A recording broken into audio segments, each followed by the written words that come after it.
Prime minister employment generation program ಇದು ಕೇಂದ್ರ ಸರ್ಕಾರದ ಯೋಜನೆಯಾಗಿದ್ದು, ಯೋಜನೆಯ ಹೆಸರಿನಂತೆ ಇದು ಉದ್ಯೋಗವನ್ನು ಸೃಷ್ಟಿಸುವ ಉದ್ದೇಶದಿಂದ ಈ ಯೋಜನೆಯನ್ನು ಜಾರಿಗೆ ತರಲಾಗಿದೆ. ಯೋಜನೆಯ ಅಡಿಯಲ್ಲಿ ಹೊಸದಾದ ಬಿಸ್ನೆಸ್ನ ಸ್ಥಾಪನೆಗೆ 50 ಲಕ್ಷದವರೆಗೆ ಸಾಲವನ್ನು ಕೊಡಲಾಗುತ್ತದೆ ಮತ್ತು ಆ ಸಾಲದ ಮೇಲೆ 35% ಸಬ್ಸಿಡಿಯನ್ನು ಕೂಡ ಪಡೆಯಬಹುದು. ಯಾರೆಲ್ಲ ಈ ಯೋಜನೆ ಅಡಿಯಲ್ಲಿ ಅಪ್ಲೈಯನ್ನು ಮಾಡಬಹುದು, ಯಾವೆಲ್ಲ ಬಿಸ್ನೆಸ್ಗೆ ಎಷ್ಟು ಲೋನನ್ನು ಪಡೆಯಬಹುದು ಮತ್ತು ಎಷ್ಟು % ಸಬ್ಸಿಡಿಯನ್ನು ಪಡೆಯಬಹುದು ಎಂಬುದನ್ನು ಈಗಾಗಲೇ ಡೀಟೇಲ್ಡ್ ವಿಡಿಯೋವನ್ನು ಮಾಡಿರುತ್ತೇವೆ. ಲಿಂಕನ್ನು ಡಿಸ್ಕ್ರಿಪ್ಷನಲ್ಲಿ ಮೆನ್ಷನ್ ಮಾಡಿದ್ದೇವೆ, ನೀವು ಆ ವಿಡಿಯೋವನ್ನು ನೋಡಬಹುದು. ಆದರೆ ಪ್ರೈಮ್ ಮಿನಿಸ್ಟರ್ ಎಂಪ್ಲಾಯ್ಮೆಂಟ್ ಜನರೇಷನ್ ಪ್ರೋಗ್ರಾಂನ ಅಡಿಯಲ್ಲಿ ಪಡೆಯಲಾದ ಸಾಲದ ಮೇಲಿನ ಬಡ್ಡಿ ಮತ್ತು ಯಾವೆಲ್ಲ ಬಿಸ್ನೆಸ್ಗೆ ಅಪ್ಲೈ ಮಾಡಬಹುದು ಎಂಬುದನ್ನು ಹೇಳಿರುವುದಿಲ್ಲ. ಈ ಪ್ರಶ್ನೆಯನ್ನು ನೀವು ಕೂಡ ಕಮೆಂಟ್ನಲ್ಲಿ ಕೇಳಿರುತ್ತೀರಾ. PMEGP ಯೋಜನೆಯ ಅಡಿಯಲ್ಲಿ ಗ್ರಾಮೀಣ ಮತ್ತು ನಗರ ಪ್ರದೇಶಗಳಿಗೆ ಕೃಷಿಯೇತರ ಸೂಕ್ಷ್ಮ ಉದ್ಯಮಗಳನ್ನು ಸ್ಥಾಪಿಸುವ ಮೂಲಕ ಉದ್ಯೋಗವನ್ನು ಸೃಷ್ಟಿಸುವ ಗುರಿಯನ್ನು ಹೊಂದಿದೆ. ಈಗ PM ಎಂಪ್ಲಾಯ್ಮೆಂಟ್ ಜನರೇಷನ್ ಪ್ರೋಗ್ರಾಂನಲ್ಲಿ ಯಾವೆಲ್ಲ ಬಿಸ್ನೆಸ್ಗೆ ಲೋನ್ ಸಿಗುವುದಿಲ್ಲ ಎಂಬುದನ್ನು ನೋಡಿದ ನಂತರ ನಾವು ಯಾವೆಲ್ಲ ಬಿಸ್ನೆಸ್ಗೆ ಲೋನನ್ನು ಪಡೆಯಬಹುದು ಎಂಬುದನ್ನು ನೋಡೋಣ. ಇಲ್ಲಿ ಸಾಲವನ್ನು ಕೃಷಿಯೇತರ ಸೂಕ್ಷ್ಮ ಉದ್ಯಮಗಳಿಗೆ ಕೊಡಲಾಗುತ್ತದೆ. ಮಾಂಸ ಅಥವಾ ಜೀವಿಯನ್ನು ಕೊಲೆ ಮಾಡಿ ಸಂಸ್ಕರಣೆ ಅಥವಾ ಡಬ್ಬಿಯಲ್ಲಿ ಇಡುವುದು ಮತ್ತು ಅದರಿಂದ ಆಹಾರವನ್ನು ತಯಾರಿಸುವ ಉದ್ಯಮಗಳಿಗೆ ಈ ಯೋಜನೆಯಲ್ಲಿ ಸಾಲವನ್ನು ಪಡೆಯಲಾಗುವುದಿಲ್ಲ.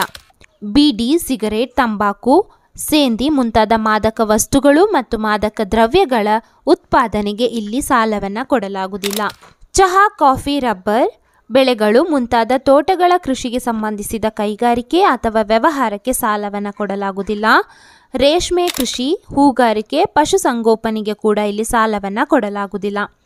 ಪರಿಸರ ಅಥವಾ ಸಾಮಾಜಿಕ ಆರ್ಥಿಕ ಅಂಶಗಳನ್ನು ಗಮನದಲ್ಲಿಟ್ಟುಕೊಂಡು ಸ್ಥಳೀಯ ಸರ್ಕಾರ ನಿಷೇಧಿಸಿರುವಂಥ ಚಟುವಟಿಕೆಗಳನ್ನು ಇಲ್ಲಿ ಅನುಮತಿಸಲಾಗುವುದಿಲ್ಲ. ಹಾಗಾದರೆ ಪ್ರೈಮ್ ಮಿನಿಸ್ಟರ್ ಎಂಪ್ಲಾಯ್ಮೆಂಟ್ ಜನರೇಷನ್ ಪ್ರೋಗ್ರಾಂನ ಅಡಿಯಲ್ಲಿ ಸಾಲವನ್ನು ಕೊಡಲಾಗುವಂತಹ ಉದ್ಯಮಗಳು ಯಾವುವು?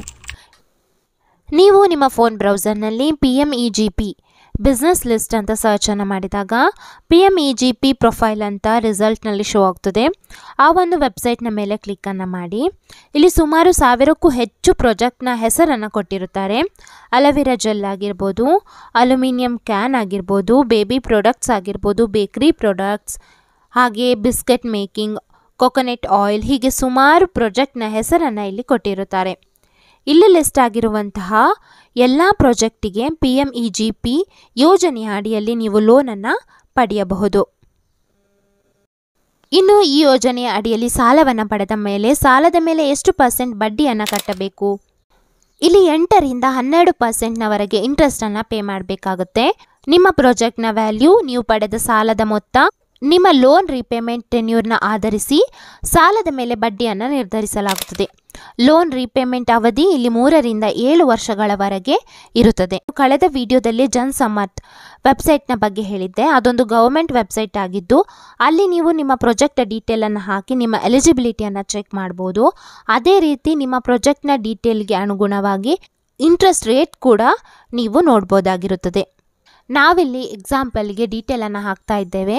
ನೀವು ನಿಮ್ಮ ಪ್ರಾಜೆಕ್ಟ್ ಡೀಟೇಲನ್ನು ಹಾಕಿ ನೀವು ಯಾವೆಲ್ಲ ಯೋಜನೆಯ ಸದುಪಯೋಗವನ್ನು ಪಡೆಯಬಹುದು ಎಂಬುದನ್ನು ನೀವಿಲ್ಲಿ ಚೆಕ್ಕನ್ನು ಮಾಡಬಹುದು. ಇಲ್ಲಿ ನೋಡಿ, ಪ್ರೈಮ್ ಮಿನಿಸ್ಟರ್ ಎಂಪ್ಲಾಯ್ಮೆಂಟ್ ಜನರೇಷನ್ ಪ್ರೋಗ್ರಾಂನ ಅಡಿಯಲ್ಲಿ ಈಗ ನಾವು ಹಾಕಿದ ಡೀಟೇಲ್ಗೆ ಅನುಗುಣವಾಗಿ 9% ಇಂಟ್ರೆಸ್ಟನ್ನು ಕಟ್ಟಬೇಕಾಗ್ತದೆ. ಇದೇ ರೀತಿ ನೀವು ಕೂಡ ಚೆಕ್ಕನ್ನು ಮಾಡಬಹುದು. ಕಳೆದ ವಿಡಿಯೋದಲ್ಲಿ ಎಲಿಜಿಬಿಲಿಟಿ, ಲೋನ್ ಅಮೌಂಟ್ ಮತ್ತು ಸಬ್ಸಿಡಿಯ ಬಗ್ಗೆ ಹೇಳಿದ್ದೇವೆ. ಆ ವಿಡಿಯೋವನ್ನು ನೋಡಿಲ್ಲದಿದ್ದರೆ ಒಮ್ಮೆ ಆ ವಿಡಿಯೋವನ್ನು ನೋಡಿ ಇನ್ನಷ್ಟು ಕ್ಲಾರಿಟಿಯನ್ನು ಪಡೆಯಿರಿ. ಹಾಗೆ ಈ ವಿಡಿಯೋ ಇಷ್ಟವಾಗಿದ್ದಲ್ಲಿ ಲೈಕ್ ಮಾಡಿ, ಸಬ್ಸ್ಕ್ರೈಬ್ ಆಗಿ. ಮತ್ತೆ ಹೊಸ ಮಾಹಿತಿಯೊಂದಿಗೆ ಸಿಗೋಣ. ಧನ್ಯವಾದಗಳು.